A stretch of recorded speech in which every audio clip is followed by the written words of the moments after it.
anak-anak Tuhan itu memiliki satu kualitas, suatu mutu yang benar-benar sesuai dengan standar yang diberikan oleh Yesus. Yaitu kehidupan kita menjadi kehidupan yang benar-benar memiliki keubahan hidup melalui proses kelahiran kembali, sehingga kita bukan lagi hidup menurut daging, tapi menurut roh. Jadi ada satu perubahan, ada satu pembaharuan di dalam kehidupan kita. Itu sebabnya saya bersyukur kalau jemaat GKMI Gloria yang kecil, yang sederhana ini, Tuhan telah memberikan suatu kehidupan dengan mutu atau kualitas yang benar-benar menjadi kehidupan yang berkenan kepada Tuhan. Saya minta nanti saudara Joseph baca dari surat 1 Yohanes pasal 3. Mulai ayat pertama sampai dengan yang ke-16 ya. 15 ya. Tolong. Lihatlah betapa besarnya kasih yang dikaruniakan Bapa kepada kita, sehingga kita disebut anak-anak Allah. Dan memang kita adalah anak-anak Allah. Ya. Karena itu dunia tidak mengenal kita, sebab dunia tidak mengenal Dia. Dunia tidak mengenal kita, sebab dia tidak mengenal. Ya. Ya, terus. Saudara-saudaraku yang kekasih, Saudara-saudaraku yang kekasih, sekarang kita adalah anak-anak Allah. dan kita adalah anak-anak Allah. Ya. Tetapi belum nyata apa keadaan kita kelak. Belum nyata keadaan kita kelak. Tapi sekarang kita sebagai umat yang telah menerima proses kelahiran kembali, sehingga kita disebut anak-anak Allah. Terus Akan tetapi kita tahu bahwa apabila Kristus menyatakan dirinya, kita akan menjadi sama seperti Dia. Kita akan menjadi sama seperti Dia. Ya.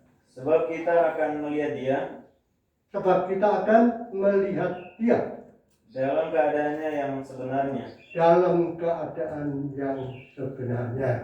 Ya, terus Setiap orang yang menaruh pengharapan itu kepadanya, ya, jadi barang siapa menaruh pengharapan itu kepada Yesus, maka menyucikan diri sama seperti Dia ya, yang adalah suci. ya. Setiap orang yang berbuat dosa Setiap orang yang berbuat dosa melanggar juga hukum Allah. melanggar Hukum Allah. hukum Allah. Ya. Terus Sebab dosa ialah pelanggaran hukum Allah. ya, Dan kamu tahu ya. bahwa Ia telah menyatakan dirinya Dia telah menyatakan dirinya supaya Ia menghapus segala dosa, supaya dia menghapus segala dosa, ya. dan di dalam Dia tidak ada dosa. Di dalam Dia, di dalam Yesus tidak ada dosa, ya. Di dalam Dia, ini beri garis bawah, tidak ada dosa, ya. Halo, terus. Karena itu setiap orang yang tetap berada di dalam Dia, Karena itu setiap orang yang tetap berada di dalam Dia, ya tidak berbuat dosa lagi. tidak berbuat dosa lagi, karena Berada di dalam Dia. ya, Setiap orang yang tetap berbuat dosa ya, setiap orang yang tetap berbuat dosa, tidak melihat, ya, dan tidak mengenal Dia. ya. Terus, Anak-anakku, anak-anakku, janganlah membiarkan seorang pun menyesatkan kamu. ya, Barang siapa yang berbuat kebenaran ya, adalah benar, barang siapa yang berbuat kebenaran adalah benar. Nah, terus, sama seperti Kristus adalah benar. ya, karena Kristus adalah benar, ya.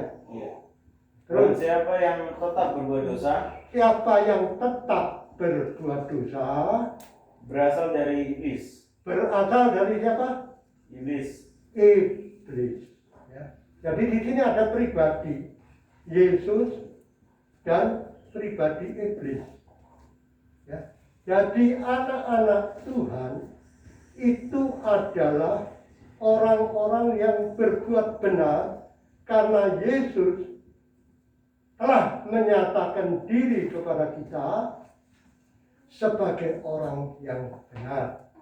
Tetapi orang yang tidak berbuat benar, dia adalah berasal dari pribadi si iblis, ya. Jelas. Terus, Sebab iblis berbuat dosa dari mulanya. sebab iblis berbuat dosa dari mulanya.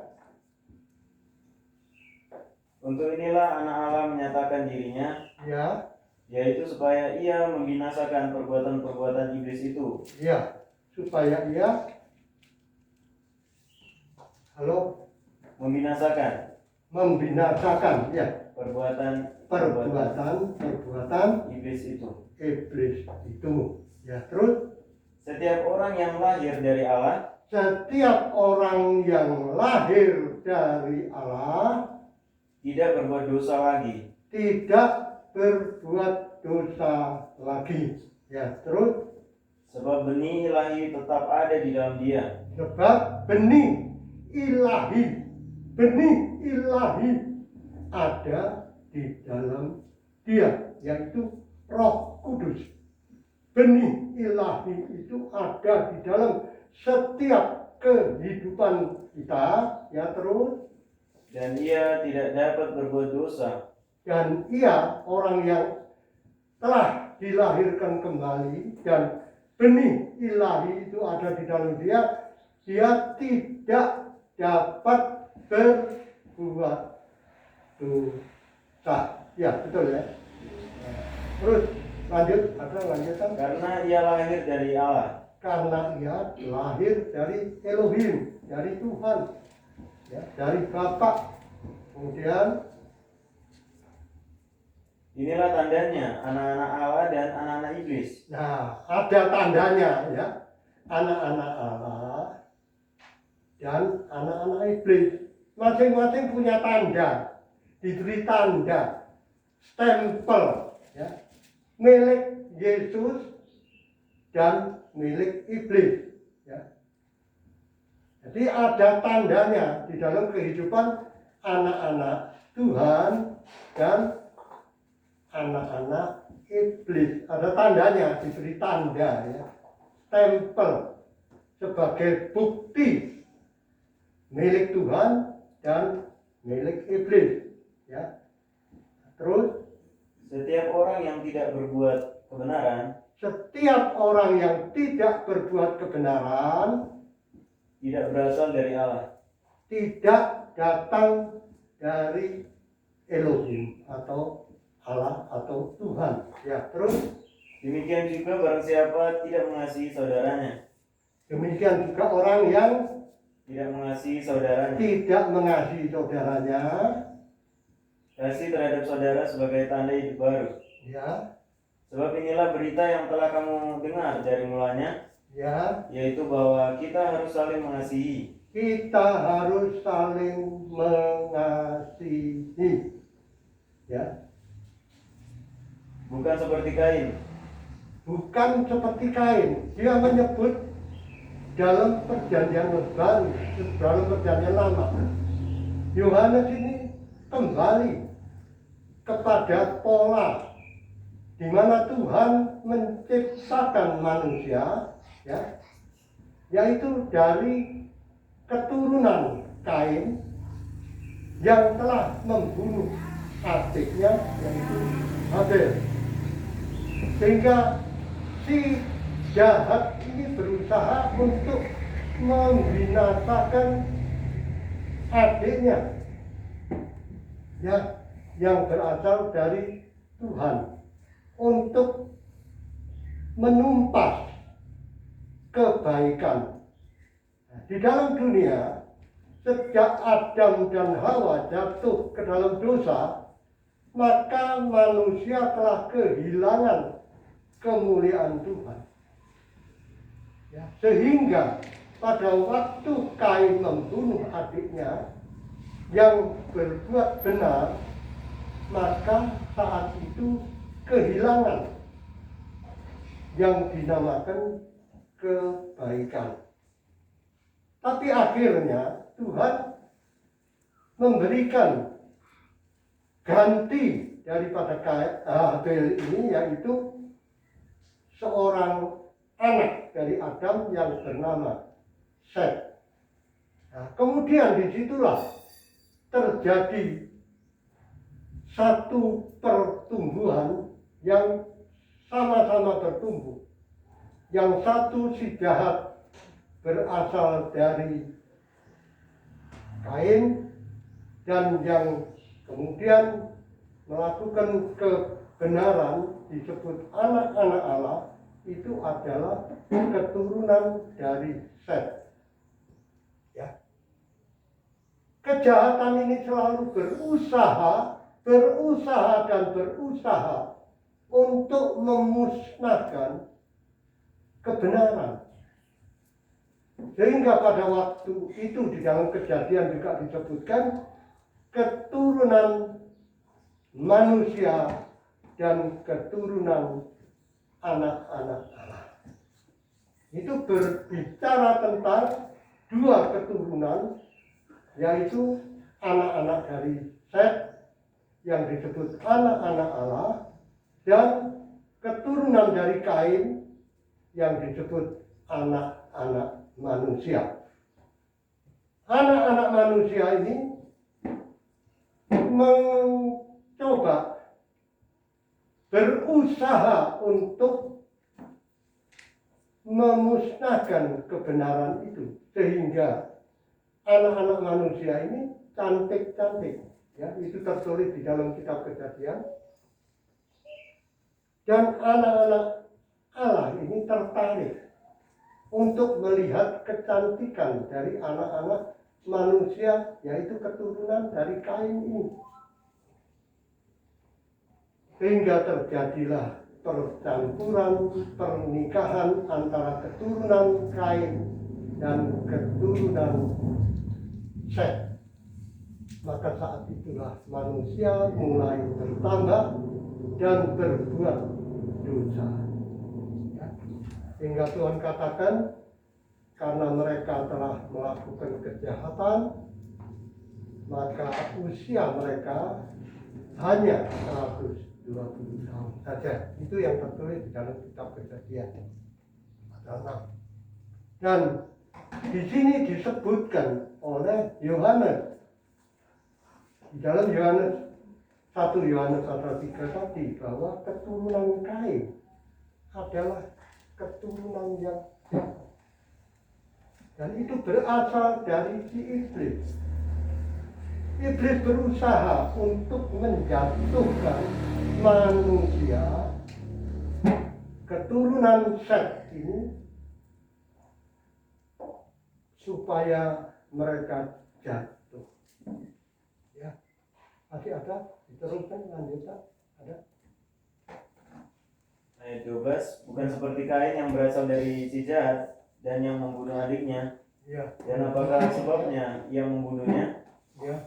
Sebab segala perbuatannya jahat dan perbuatan adiknya benar. Perbuatan Kain ini jahat dan perbuatan adiknya ini benar. Ya. Terus ada. Janganlah kamu heran, saudara-saudara. Janganlah kamu heran, ya. Jangan kamu heran. Sebab apa? Apabila dunia membenci kamu. Ya. Kita tahu bahwa kita sudah berpindah dari dalam maut ke dalam hidup. Ya. Yaitu karena kita mengasihi saudara kita. Ya. Barang siapa tidak mengasihi, ia tetap di dalam maut. Ya. Setiap orang yang membenci saudaranya adalah seorang pembunuh manusia. Ya. Dan kamu tahu bahwa tidak ada seorang pembunuh yang tetap memiliki hidup yang kekal di dalam dirinya. Ya. Amin. Ya. Inilah ya, kisah yang terjadi pada zaman manusia mula-mula, yaitu keturunan Adam dan Hawa ini.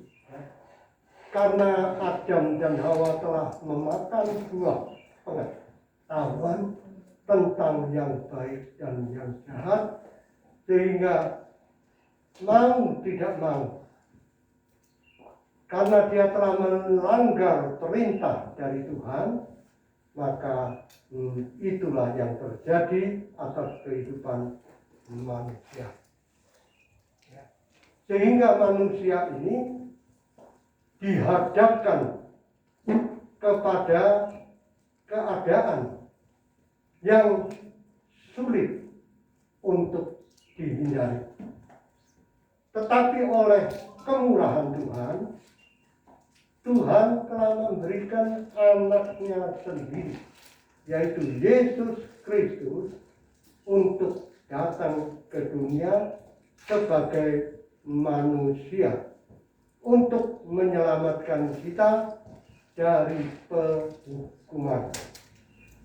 Itu sebabnya bangsa Israel sebagai umat pilihan Tuhan, sebagai satu bangsa dari keturunan Abraham, Ishak dan Yakub yang disebut Israel, ini menjadi satu bangsa pilihan yang diberi oleh Tuhan hukum-hukum supaya mereka tidak melakukan pelanggaran terhadap perintah Tuhan. Tetapi karena bangsa atau umat pilihan ini terdiri dari satu bangsa yang terbatas, maka bangsa ini, yaitu umat Israel ini, dikurung oleh hukum yang ditetapkan oleh Tuhan untuk menjadi bangsa yang kudus, umat pilihan Tuhan. Ya. Tetapi dengan kelahiran Yesus Kristus, Injil itu diberitakan untuk membawa semua manusia di seluruh dunia ini datang percaya kepada Yesus, maka bangsa-bangsa yang sebenarnya harus binasa mendapat kesempatan untuk memperoleh hidup yang kekal.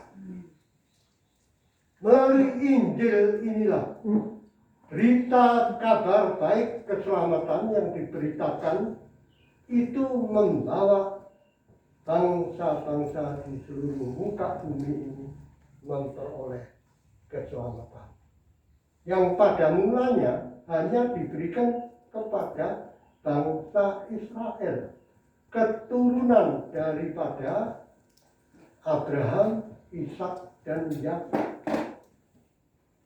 Dan ini telah ditetapkan oleh Tuhan sebagai bangsa yang dipilih, menjadi bangsa yang kudus, yang dipimpin oleh hukum Taurat sebagai pemberian Tuhan yang diberikan kepada manusia pada waktu itu. Tetapi dalam Injil Matius pasal 28 ayat yang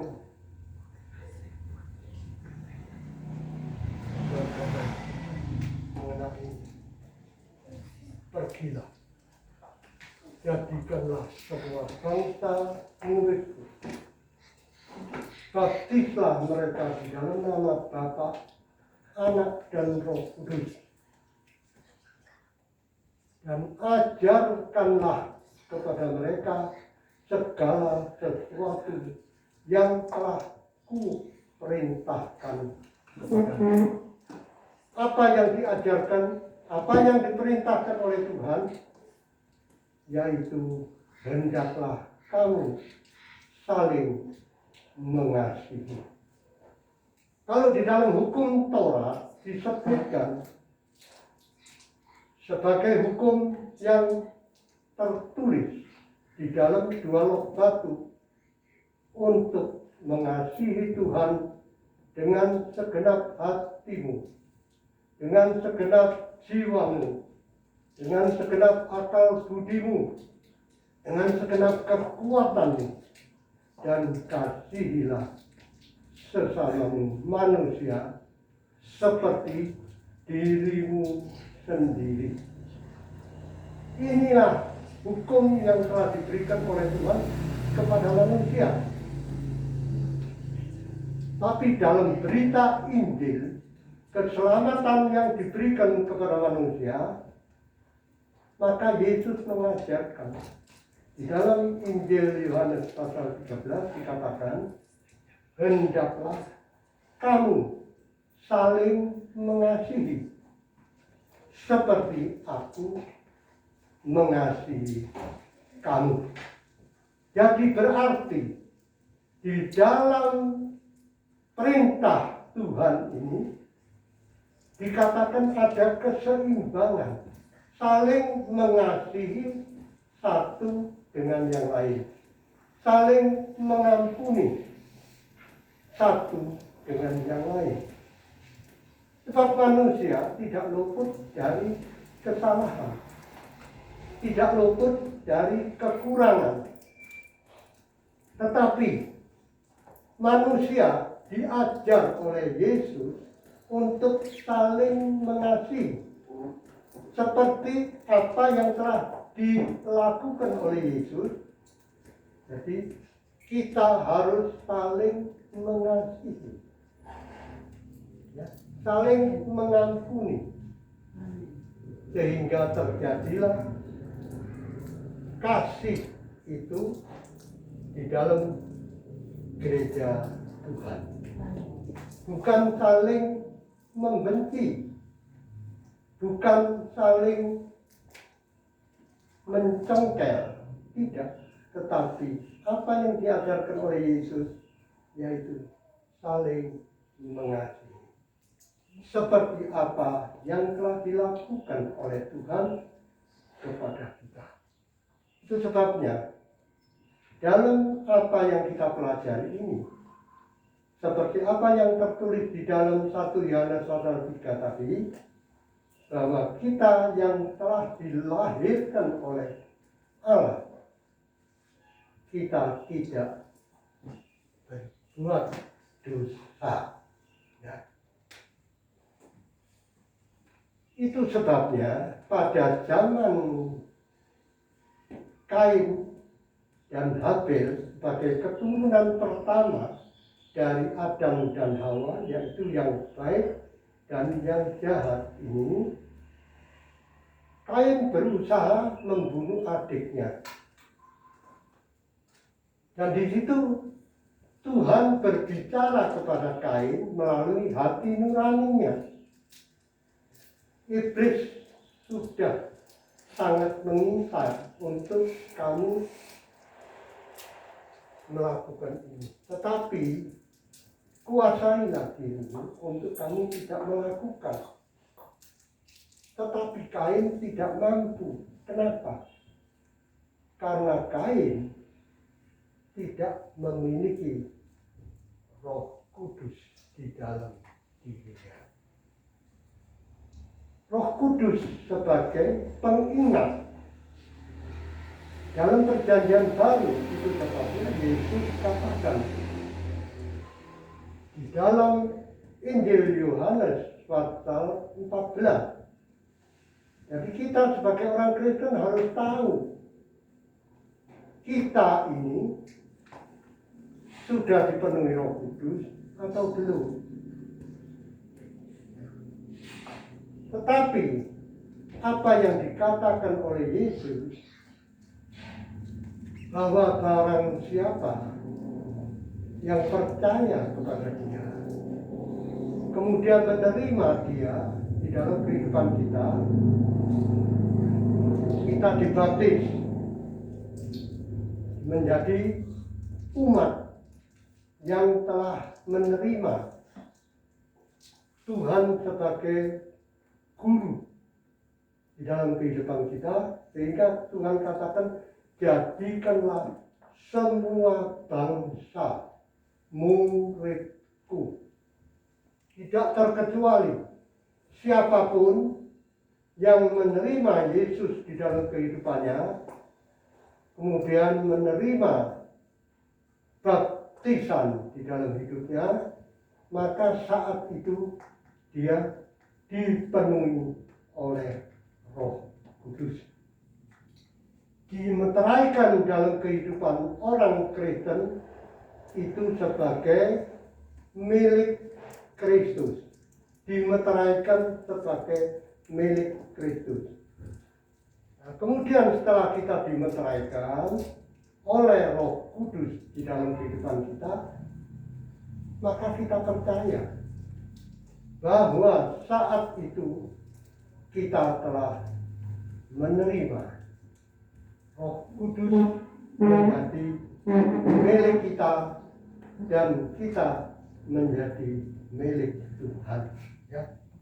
Jadi jangan ragu jika kita telah dibaptis di dalam nama Bapa, Anak, dan Roh Kudus, maka kita disebut anak-anak Allah.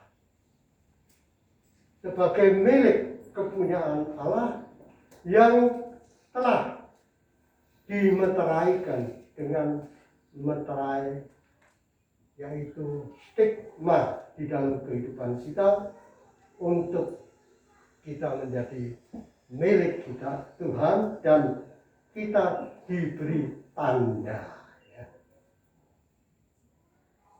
Orang Kristen harus percaya bahwa setelah dibaptis, dia sudah dipenuhi dengan Roh Kudus. Dan jika belum, maka dipertanyakan baptisan siapa yang diberikan kepada kita sebagai baptisan. Ada baptisan hanya dua, baptisan Yohanes dan baptisan Yesus Kristus. Baptisan Yohanes itu merupakan baptisan yang tidak memiliki nilai kekekalan. Tapi baptisan Yesus Kristus itu disebut baptisan yang memiliki nilai kekekalan. Karena Yohanes, setelah Yohanes mati, maka selesai. Tidak ada kelanjutannya. Tetapi Yesus setelah mati, dia bangkit dan naik ke surga. Nah, itu sebabnya kita perlu belajar mengenai arti baptisan ini, ya, untuk kita lanjut mencapai tujuan kita. Ya, itu sebabnya di dalam Yohanes pasal 14 mulai ayat yang ke-15 sampai ke-31. Ya, 30 atau 31. Ya. Nah, tolong dibaca. Ya, saya akan menunjukkan ayat-ayat. Saya tidak mengambil satu ayat, tidak.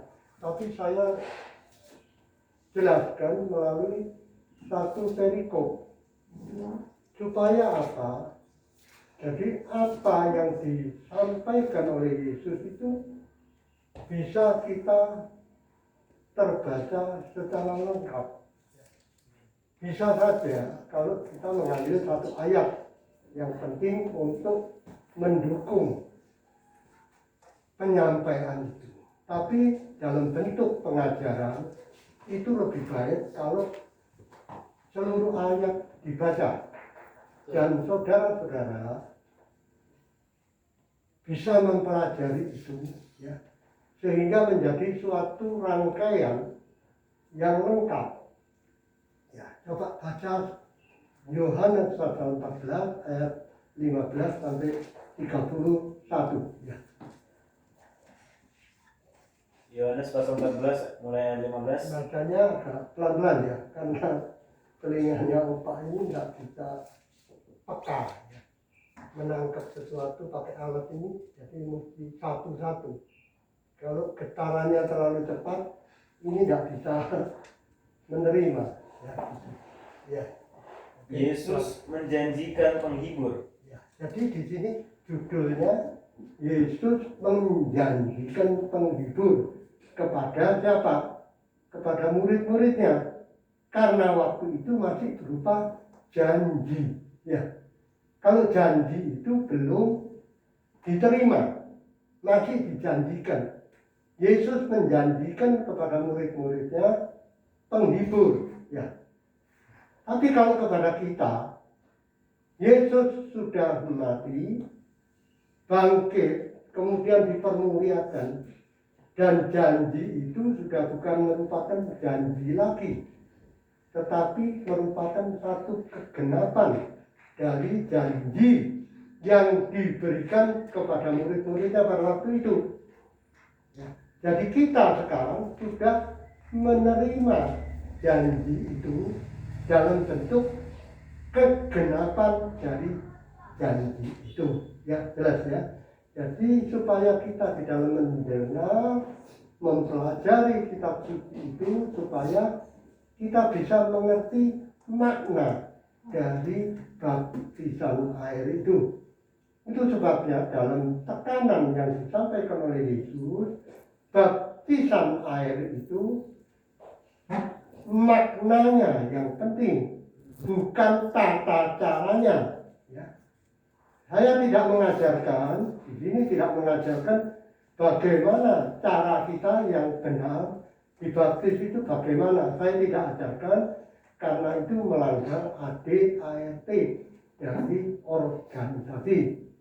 Tapi di sini saya coba menjelaskan mengenai tata cara itu tidak penting. Yang penting makna dari baptisan itu. Ya, perhatikan, itu sebabnya jika kita mengerti makna dari baptisan yang diajarkan oleh Yesus, maka kita akan mengerti. Itu sebabnya dalam baptisan yang terakhir di sini barusan itu, saya di dalam mempelajari katekisasi yang harus saya sampaikan, di situ berbeda dengan baptisan yang lalu. Karena dalam pergumulan saya waktu itu, dalam mempelajari ayat yang terdapat di dalam Injil Matius pasal 28 ini, dikatakan bahwa pergilah, itu perintah. Jadikanlah semua bangsa muridku, itu perintah. Ya. Kemudian Yesus katakan, baptislah mereka di dalam nama Bapa, Anak, dan Roh Kudus, itu perintah. Ya. Dan ajarkanlah kepada mereka segala sesuatu yang telah ku perintahkan kepadamu, itu juga perintah. Tapi ada janji yang disampaikan, yaitu aku akan menyertai kamu sampai kepada kesudahan alam. Ya, itu sebabnya saya tidak mengadakan katekisasi waktu itu secara berulang-ulang. 1 kali, 2 kali cukup. Apa gunanya kalau kita mengadakan katekisasi secara berulang-ulang, kemudian yang dibaptis ini tidak setia, tidak menerima ajaran dari Tuhan, maka tidak ada gunanya. Jadi awal partisipasi itu hanya untuk memberikan pengertian bahwa setelah menerima baptisan itu, maka dia harus diajarkan ajaran yang telah Yesus ajarkan, yaitu kasih sebagai klimaks dari apa yang diajarkan. Nah, sekarang kalau kita baca dari Injil Yohanes pasal 14 tadi, mulai ayat 15, nah, waktunya sudah habis. Ya. Silakan. Ya, ayo. Baca. Ayat 15. Jikalau kamu mengasihi aku, kamu akan menuruti segala perintahku. Ya. Ayat 16. Aku akan minta kepada Bapa, Ya. dan ia akan memberikan kepadamu seorang penolong yang lain, supaya ia menyertai kamu selama-lamanya. Ya. Jadi ini penolong yang lain yang diberikan oleh Bapa. Ya. Aku akan meminta kepada Bapa, dan Bapa akan memberikan penolong yang lain, supaya Roh Kudus yang diberikan kepada kita itu menyertai kita selama-lamanya, ya. Supaya menyertai kita selama-lamanya.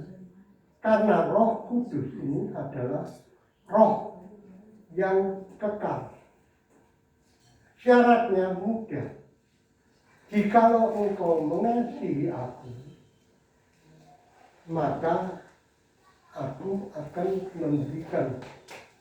minta kepada Bapa untuk Bapa memberikan penolong yang lain. Ya, terus Ayat 17.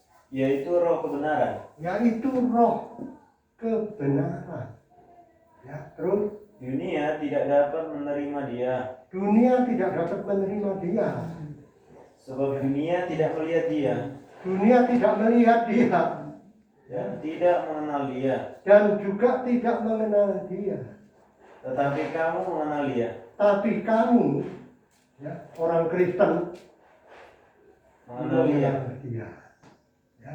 Terus sebab ia menyertai kamu dan akan diam di dalam kamu. menyertai, ya, dan akan diam di dalam kamu. Aku tidak akan meninggalkan kamu Aku tidak akan meninggalkan kamu sebagai yatim piatu. sebagai yatim piatu. Ya. Kalau orang hidup sebagai yatim piatu, tidak ada bapak, tidak ada ibu, bagaimana dia hidup? Tidak ada yang mengawasi, tidak ada yang memimpin, tidak ada yang menyertai. Semuanya dilakukan menurut kehendaknya sendiri. Tapi Yesus pada saat mau meninggalkan murid-muridnya, Yesus katakan, aku tidak akan meninggalkan kamu sebagai yatim piatu. Itu sebabnya kita sebagai umat ketebusan yang telah dibeli dengan harga yang mahal, yaitu oleh darahnya sendiri, maka kita harus mengerti apa tugas dan fungsi Roh Kudus yang diberikan kepada kita. Seringkali kita berusaha mencoba menggunakan kekuatan kita sendiri untuk mengalahkan si iblis. Tentu kita tidak bisa dengan kekuatan kita sendiri untuk mengalahkan si jahat atau iblis.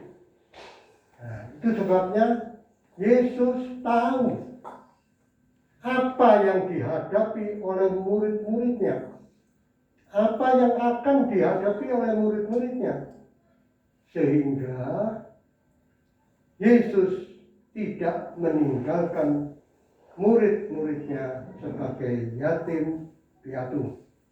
Terus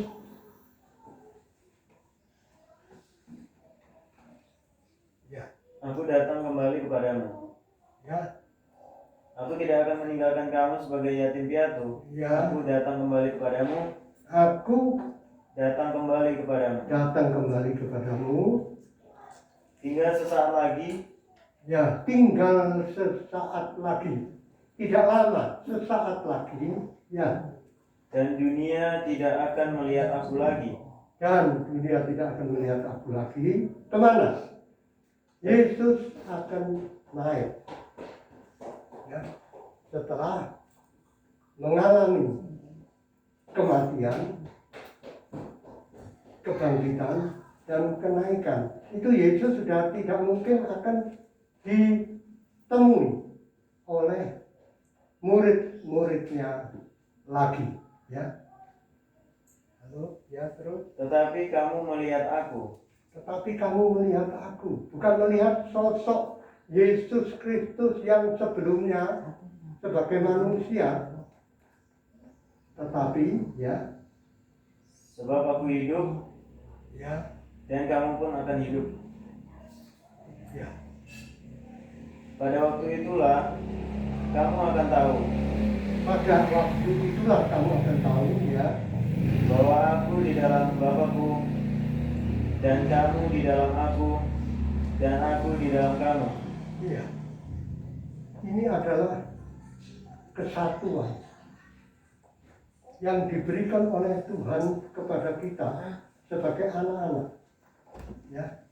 Dan kita akan mendapat bagian di dalam apa yang Tuhan sudah lakukan. Ya, terus Ayat 21, barang siapa memegang perintahku ya, dan melakukannya, ya, dialah yang mengasihi aku. ya.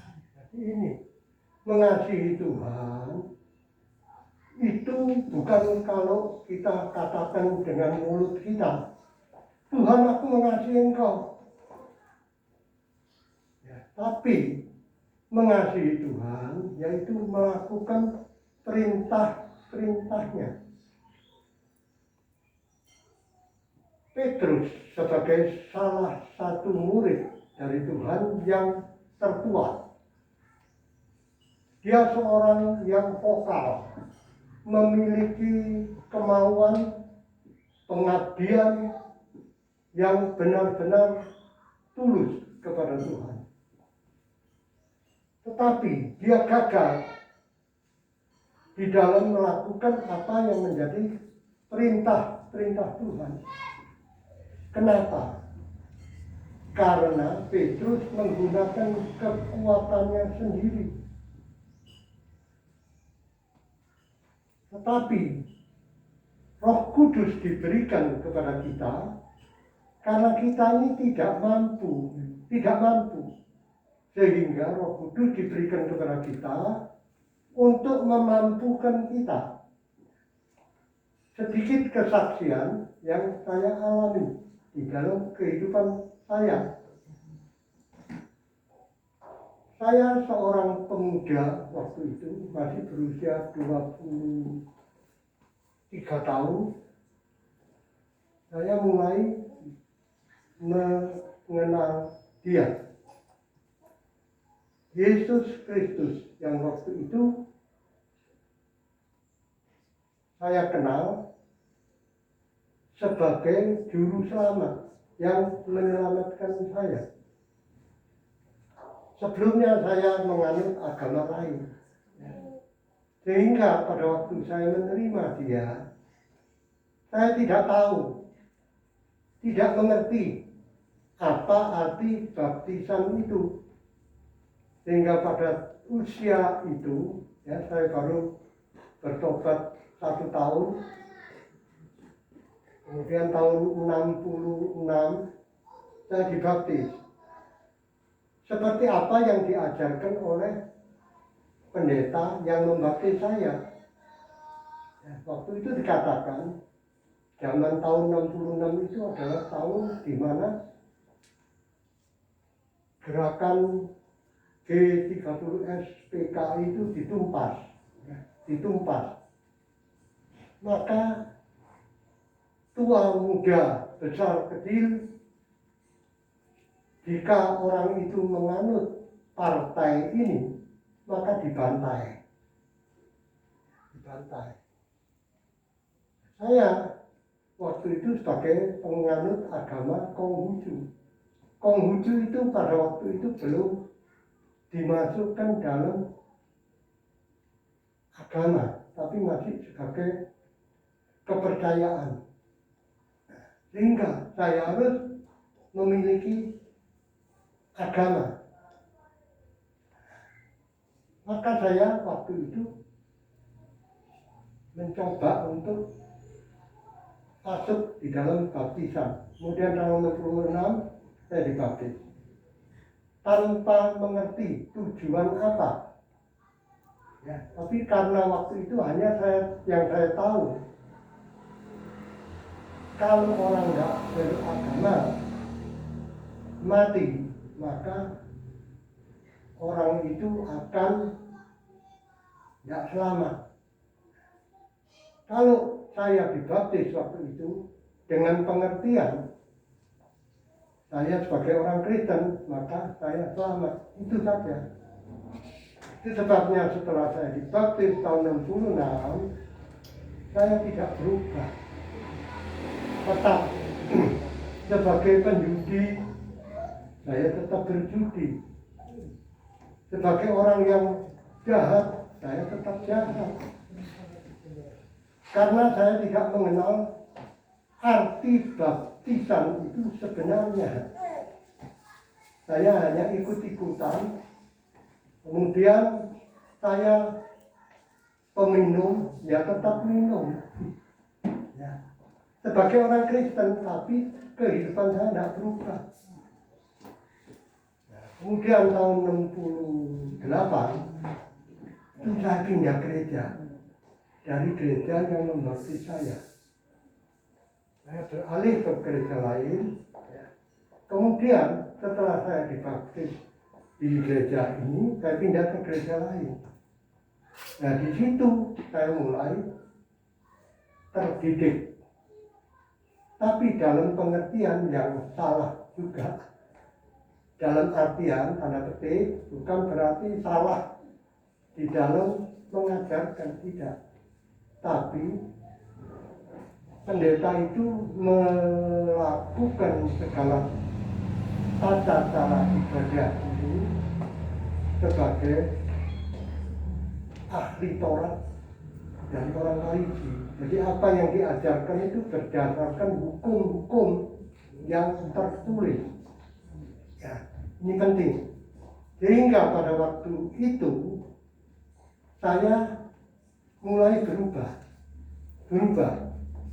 dari kehidupan yang lama, tetapi saya melakukannya berdasarkan hukum, bukan berdasarkan kasih karunia. Saya melakukan berdasarkan hukum, tahun 2 tahun tetap.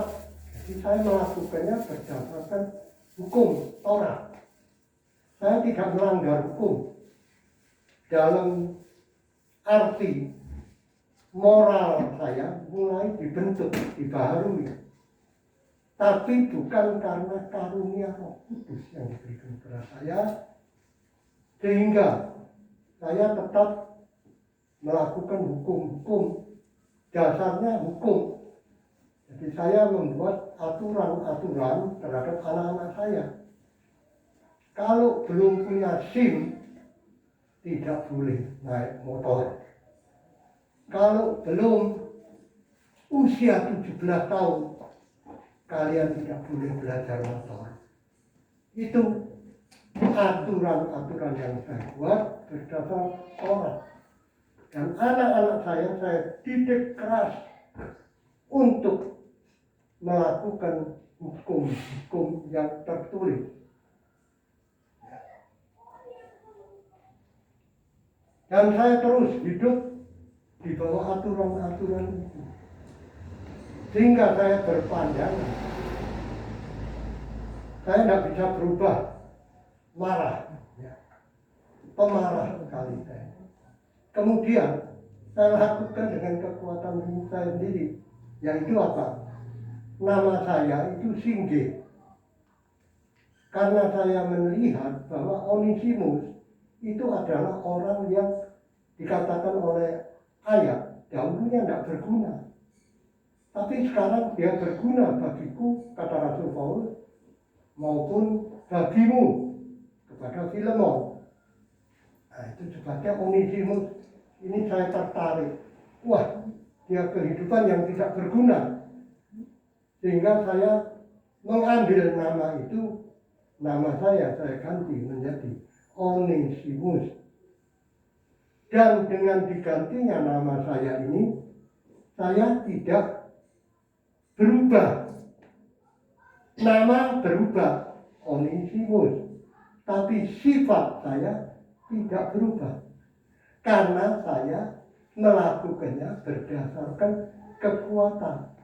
Ya. Nama boleh Onesimus, boleh siapapun, tetapi sifat tabiat tidak berubah. Ya, itu juga terjadi pada seorang hamba Tuhan yang namanya dulu B. Karena hamba Tuhan ini pemarah. Itu gembala saya dulu waktu di Surabaya. Maka namanya juga diganti menjadi B. Tetapi sifat dan wataknya tidak berubah. Ya. Tetap marah. Ya. Itu sebabnya pertanyaan yang bagus yang dinyatakan oleh anak muda yang bertanya, apakah orang yang sudah dipenuhi Roh Kudus boleh marah? Nah, itu saya pelajari. Orang yang dipenuhi Roh Kudus boleh marah atau tidak boleh. Dan di dalam Alkitab disebutkan bahwa boleh marah, tetapi jangan sampai matahari terbenam sebelum amarahmu padam. Ya, ini. Sehingga melalui ayat ini saya pelajari, dan di situ ada kata marah dan amarah. Ya. Itu sebabnya dalam kesempatan ini saya mau mencoba menjelaskan apa yang terjadi di dalam kehidupan manusia itu. Sifat manusia itu tidak mudah dirubah, tidak mudah dibentuk, karena sifat manusia itu ada dasarnya, yaitu keturunan genetik. Kalau anaknya Kain itu jahat, Lamek itu jahat, dia dipukul orang bengkak, orang yang memukul dia dibunuh, ya, dibunuh. Dia mempunyai 2 orang istri, namanya Ada dan Sila. Dia katakan, Ada, Sila, kemari, aku telah membunuh orang ini karena orang itu memukul aku sampai bengkak. Ya, 2 orang dibunuh. Nah, itu sebabnya membunuh, kalau dalam perjanjian lama itu Yesus katakan membunuh secara fisik. Tapi Yesus katakan, aku berkata kepadamu, jikalau engkau membenci saudaramu, engkau telah membunuh dia di dalam hatimu. Itu pelajaran yang sempurna yang disampaikan oleh Yesus melalui berita Injil. Sehingga saya sangat bersyukur kepada Tuhan Kalau di sini ada seorang jemaat marah kepada saudaranya karena mungkin merasa dirugikan atau apa. Tapi oleh kemurahan Tuhan, orang ini, ibu ini, dia berubah oleh pembaharuan hatimu yang dikerjakan oleh Yesus Kristus. Maka ibu ini berubah. Dia tidak lanjut dengan kemarahan itu menjadi amarah. Tetapi kemarahannya itu dihentikan oleh perbuatan kasih yang Tuhan sudah nyatakan di dalam kehidupan. Itu adalah karya Roh Kudus yang diberikan kepada kita sebagai penolong untuk memimpin kita menurut kebenaran yang dinyatakan. Ya, itulah kesaksian yang saya sampaikan. Waktunya habis, kalau waktunya habis akan dilanjutkan lain kesempatan. Ya, sedikit lagi boleh? Ya. Iya. Ini otak ini ya, orangnya disiplin, tepat waktu. Kalau itu kebiasaan ya, kebiasaan. Kalau khotbah itu disiplin. Mulai ibadahnya juga disiplin. Jadi kalau jam 8 biasanya diadakan ibadah, maka opak jam 7 paling lambat setengah 8 sudah ada di gereja. Nah, kalau ditunda kemudian jam 9 untuk supaya tidak terlambat, itu opak jam 8 itu ada tadi di gereja jam 8. Bukan karena opak nganggur atau tidak ada kerjaan, bukan. Di Surabaya, tanya Pak Oma ini. Di Surabaya saya buka sebuah kios, ya, juga sama seperti di sini. Itu kalau hari Rabu, hari Jumat, hari Minggu, itu saya tanya Pak Oma. Saya perjalanannya dari Sidodadi ke Petemon, itu jaraknya 6 kilo. Belum beli motor, saya naik sepeda. Itu saya tempuh. Dan saya selalu berusaha tepat waktu. Karena apa?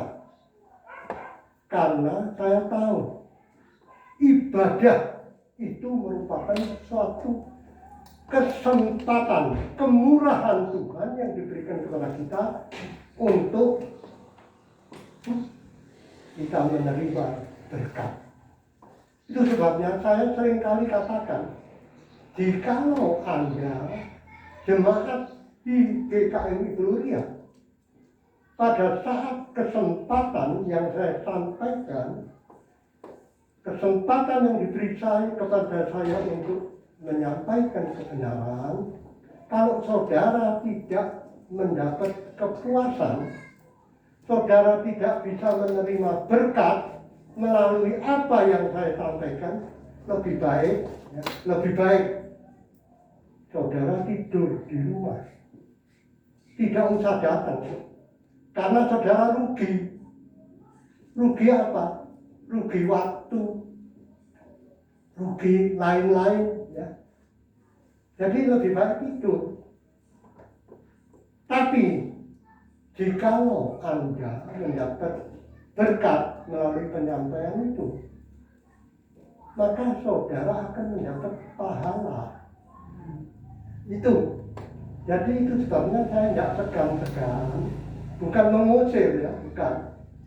Saya ingatkan, ibadah itu yang sungguh-sungguh, jangan main-main. Kalau diadakan sudah diundur jam 9 karena biasa terlambat, maka jam 9 ya seharusnya sudah kurang dari jam 9 sudah disiapkan semua dengan baik.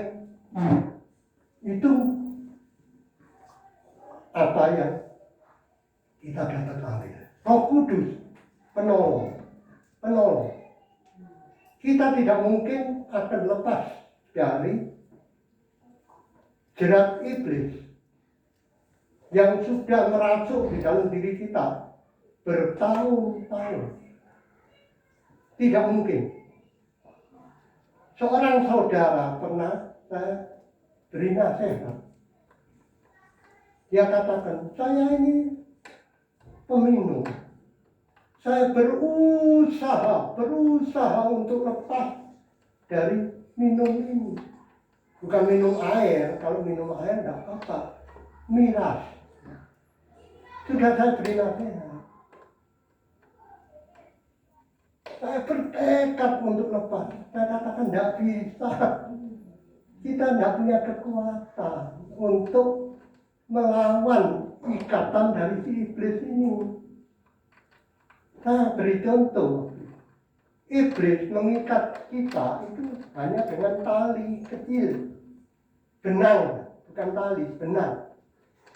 Kita diikat benang. Tapi ikatannya itu membelit kita begitu banyak. Sehingga tali yang kelihatannya kecil itu membuat kita terikat, tidak bisa lepas. Waktu itu hari Natal, ya, Natal bersama di sini, saya sudah mengusulkan sama Pak Gembala, kita akan mengadakan satu drama. Drama apa itu? Anak kecil, seorang anak kecil mengikat seorang yang kuat. Saya waktu itu usulkan Jeren atau siapa, Kristo, untuk mengikat orang laki yang kuat dengan tali yang kecil benang tadi. Ikat banyak. Maka ikatan itu menjadi satu kekuatan untuk kita tidak bisa lepas. Nah, iblis itu caranya mengikat kita bukan dengan langsung tali besar, enggak. Dia mengikat kita satu ikatan dengan benang, kemudian 2 ikatan, 3 ikatan.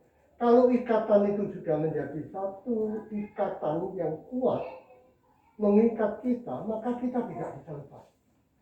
Kecuali orang lain yang menolong kita untuk melepaskan kita. Nah itu, saat itu saya katakan, seorang yang sudah terikat itu tidak mungkin bisa lepas. Kalau dia berusaha dengan kekuatan sendiri, bagaimanapun dia bisa. Harus ada orang lain yang menolong. Roh Kudus diberikan oleh Bapa kepada kita sebagai penolong yang lain. Penolong yang lain yaitu Roh Kudus, penghibur itu menolong kita untuk melepaskan kita. Nah, kalau kita dilepaskan oleh Roh Kudus, maka kita akan benar-benar terlepas. Sehingga pada saat kita sudah lepas, kita jangan mau diikat lagi. Seorang bapak, dia terikat dengan apa? TV. Tidak bisa tidur kalau tidak melihat TV. Bertahun-tahun benang itu diikatkan. Terus makin lama makin banyak lilitan yang mengikat dia. Sehingga pada saat bapak ini bertobat, sadar, oh ini salah. Karena ini sudah merupakan ikatan yang mengikat kita. Maka dia berusaha lepas, tidak bisa. Walaupun ikatan itu kecil berupa benang, tidak bisa lepas. dia tetap terikat. Tidak bisa tidur kalau sebelum dia melihat TV. Sampai tengah malam. Terikat. Padahal itu merupakan satu perbuatan dosa. Bukan karena nonton TV-nya yang berdosa. Nonton TV tidak apa-apa, tidak berdosa. Tapi ikatannya yang dikerjakan oleh iblis untuk mengikat kita itu, itulah yang membuat kita terikat, tidak bisa terlepas. Dan itu ada seorang yang terikat dengan minuman keras, tidak bisa terlepas. 1 gram untuk mau tidur dan lain sebagainya, untuk penghangat tubuh. Kalau cuma 1 gram itu tidak apa-apa. Sedikit tidak apa-apa. Tapi bukan masalah minumnya yang berdosa, tetapi ikatan yang iblis mencoba membuat kepada kita kecanduan, itulah yang membuat kita berdosa. Kita tidak bisa melepaskan diri dari ikatan itu kecuali ditolong oleh penolong yang diberikan oleh Bapa kepada kita, yaitu Roh Kudus. Puji Tuhan. Dan ternyata saya sebagai peminum, pemabuk, perokok, pemarah, itu lepas. Bukan karena kekuatan saya sendiri, tapi penolong yang diberikan oleh Bapa, yaitu Roh Kudus, yang telah melepaskan saya dari ikatan-ikatan yang saya itu. Seorang yang berusaha dengan mengganti namanya supaya tidak menjadi pemarah, tetap namanya diganti pemarah. Diganti lagi ya tetap pemarah. Itu sebabnya kita serahkan diri kita kepada Dia yang membebaskan kita. Seorang pemarah tidak mungkin dengan mudah dia melepaskan diri dari ikatan itu. Minum kopi, tidak apa-apa, minum kopi tidak dilarang. Tapi kalau kita sudah mengikatkan diri kepada kopi, kalau tidak minum kopi saya tidak bisa tidur, itu sudah merupakan ikatan. Itu sebabnya Roh Kudus datang untuk menolong kita. Serahkan saja tangan kita untuk dilepaskan. Dan kita akan terlepas. Ya, ini bagian masih panjang sehingga saya akhiri sampai di sini. Nah, kemudian nanti ada lanjutan kalau saya diberi kesempatan kembali. Ya, puji Tuhan.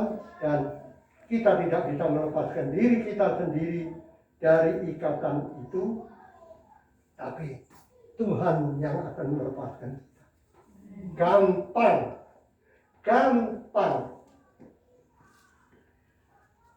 Dan tahun pembebasan, tahun Yobel, itulah saatnya kita menerima pembebasan. Hari Pentakosta, hari ke-50.